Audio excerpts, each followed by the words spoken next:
in them for so many months and so many years, you know how they play. So that makes you even more dangerous captain because you already know their playing style when they even 1v1 you. It doesn't matter how good they are, and you still put them in their place. That's what makes you better. And the fact that they don't understand how you play makes you even more dangerous. But that's good for the fam.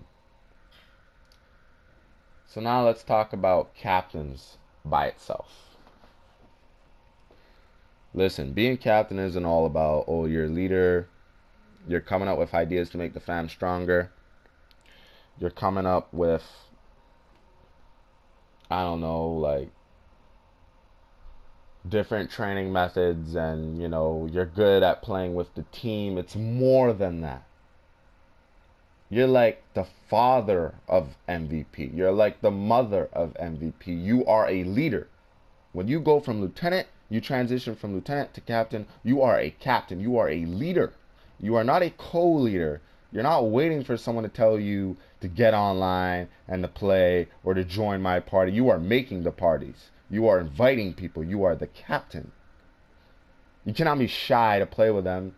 You cannot be shy to 1v1 them. You can't be shy to give them advice because, oh, they're going to be better than you. Because that's the point of being captain. You're trying to evolutionize the fam. You're trying to make your generation stronger than all the past generations. You're trying to be a better leader than all the previous three caps. You know what I mean? Like, you got to wake up. When you take them online, you got to be getting some serious freaking kills and be number one.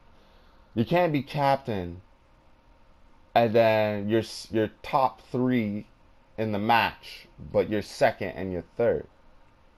First, like, and I'm talking your first 2 years as captain. You gotta be first all the time. I'm clapping my hands right now. First, okay. Lobby leaderboards. You gotta have the highest blood clot score per minute I have ever seen in COD to show your gen that when they look at your combat records all the time and they click combat records, they go nuts. Like, I'll admit, my score per minute right now is 351, but I have shitty internet. So every time I gradually start getting better and shit like that, this game slows me the frig down. This game's like lagging me and one barring me, but I'm past my prime. It's not like it's my generations anymore, so I can take it easy. You get what I'm saying, guys?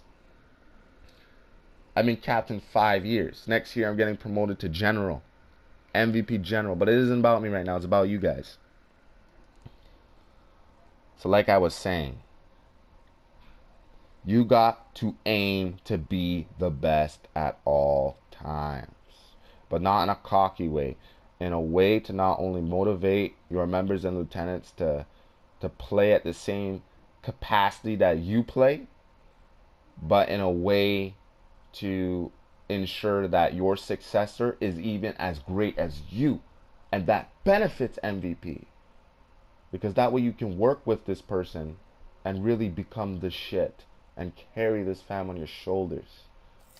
So once again, you guys don't know what it takes to be captain. This isn't no bullshit clan that, like, oh, we look at your score per minute and your KD to get in. You can have a 0.01 KD and you go through all the training. Your captain takes hours of his time with you because he knows everybody else can handle themselves online.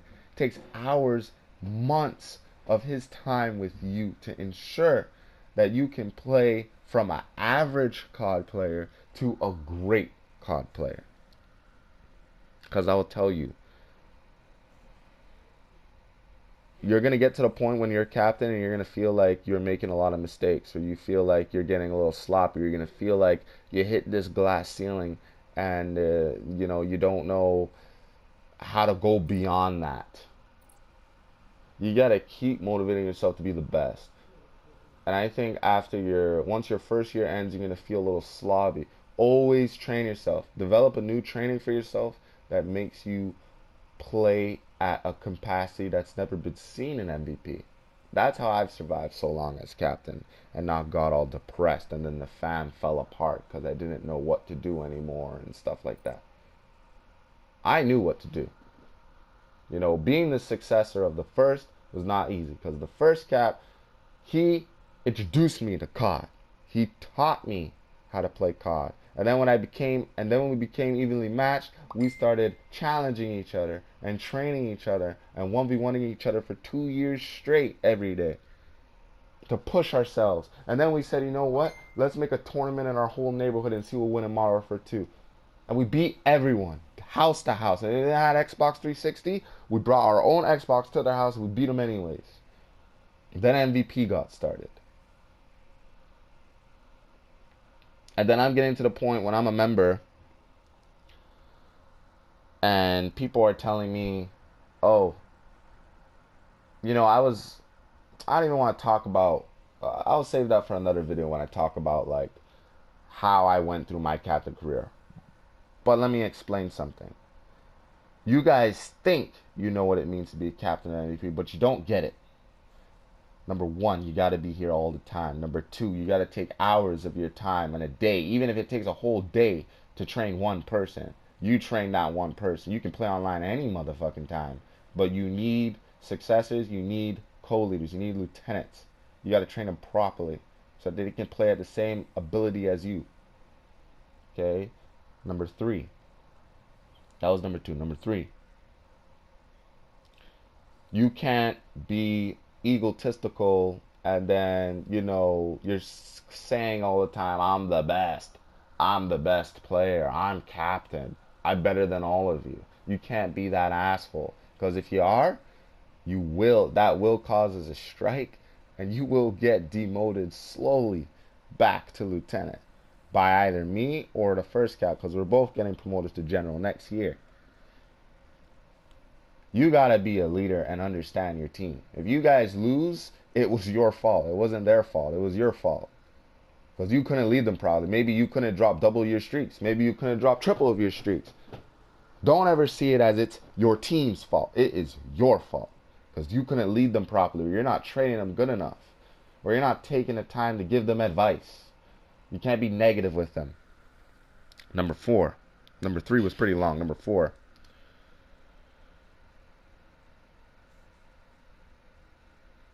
When you guys lose after a match, train with them.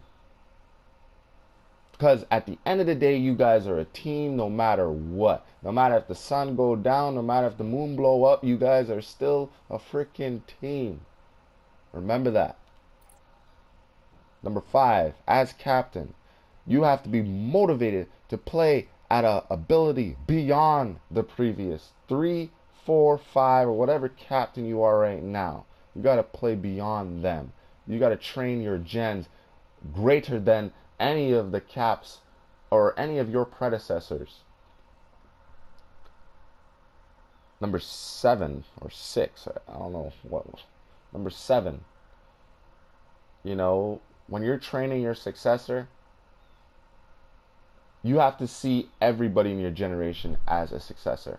Not only certain picked individuals in your mind. Because you're training them all equally. You're not training them differently. Well, differently depending on their playing style, but they're all being trained equally. Okay?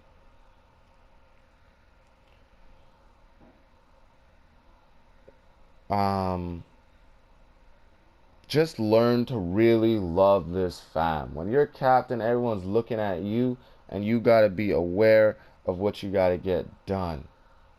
Don't be a slacker. Don't come online maybe once or twice a week and expect that you're going to be captain by the next week. Because that won't happen. It's not like if you just disappeared for a week, that's bad. If you disappeared and promoted individuals that you feel have completed the training, understand what it means to be a true leader, a future leader of the fam, and you told them what to do until you get back week to week, that's okay. If you told the task force to host an event because you can't make it monthly, that's okay. But if you just disappear, you don't tell anybody where you're at, and you just gone, that's not a true leader. In my eyes, I got 3 more minutes. In my eyes, MVP will never, ever die. In my eyes, we're going to go all the way to the 15th generation, to the 20th generation, to our 15th anniversary. You get what I'm saying? this will never die. And even if there's still one MVP member or even one MVP lieutenant still around, the concept to make a captain remains the same. Lieutenant tournament, winner is captain. As simple as that. You can't horse ass, you can't make fun of that person because he's earned every right to be captain. So once again, I'm going to say, you guys, you don't get it. I could sit down all day and talk about what it means to be a true captain of MVP. Talk about it all day. But this one's only going to be 30 minutes.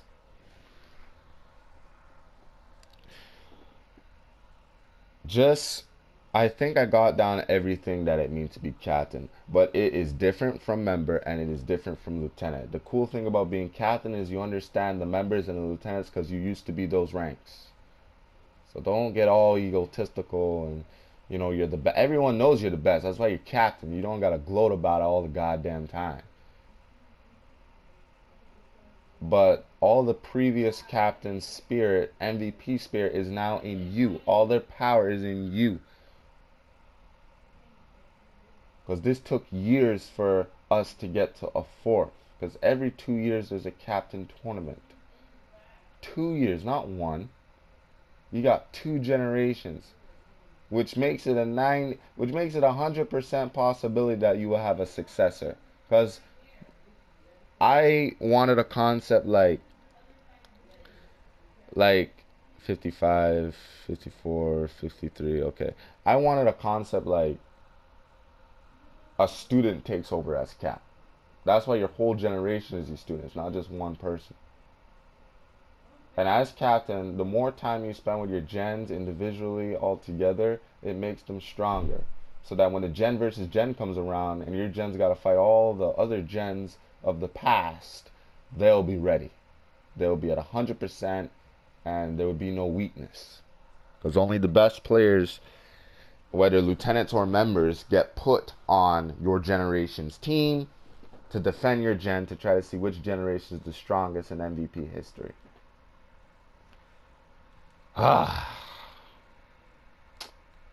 What else? Don't be sad. Be emotional if someone leaves. But if they leave, that's their own choice. You can leave or join MVP over your own free will. Like I said, you don't get kicked out here. I feel some people in the past who have left MVP, they've done it because they just want to be leader and they love MVP, but they just want to be leader and they don't really understand.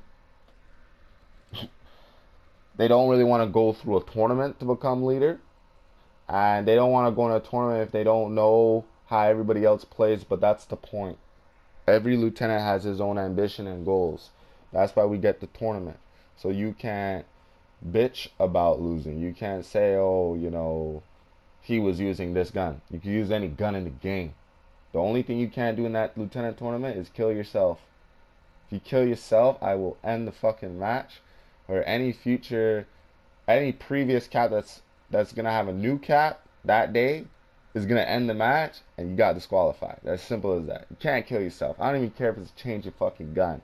I don't care if you pick the default class and you're like, I needed that. You will lose. And I don't care if you put in all the work in MVP and you've been here for years among years and you fuck yourself because you're disrespecting your opponent because you killed yourself and now the spawn flipped and you're wasting more time. And you're disrespecting all the previous caps before you. So you best not do that.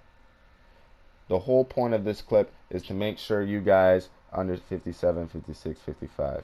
Okay, the whole point of this clip is to make sure you guys understand what it means to be a true captain. And that's about it.